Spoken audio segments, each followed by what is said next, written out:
pansit-pansitan. Ayan. Gawin natin juice yan. Tapos maglagay tayo ng distilled water. Ayan. Yung pang isang baso lang.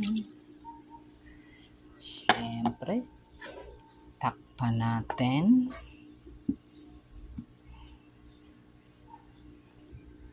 Press na natin.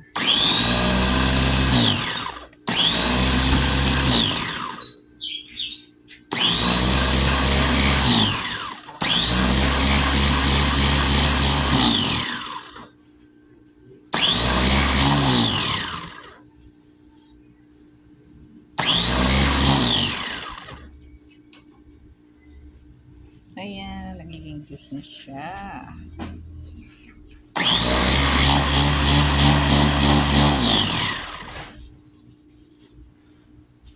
Itakpan natin ng konti.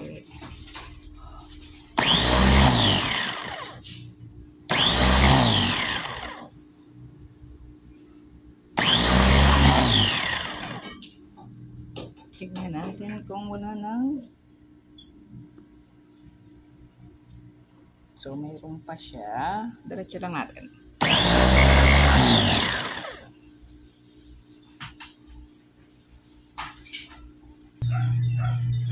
So, ayan. Sinala ko siya. Para mawala yung mga buo-buong particles dyan ng dahon. So, lalagyan na natin siya ng yelo. Para malamig. Ayan. Tapos, lalagyan natin siya ng concentrated calamansi para siya masarap. Actually, wala siyang lasa. No taste when you do that. So, to add flavor, I'm gonna add calamansi concentrate. So, ayan, ang purong concentrate calamansi. I'm gonna add whatever I like. Ayan, konti lang yung binahawas ko. Add na lang natin mamaya pag wala. Pag kulang pa sa lasa. Ayan.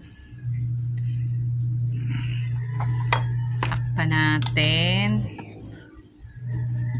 Oh, may pansit-pansit.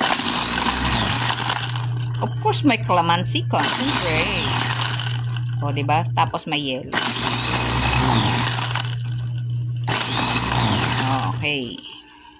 Ayan na. There you go. We have a healthy pansit-pansitan juice with calamansi concentrate. O, diba? Masarap siya actually. Lasa natin. Promise. Try it. Tasty. Healthy pa. Thank you for watching.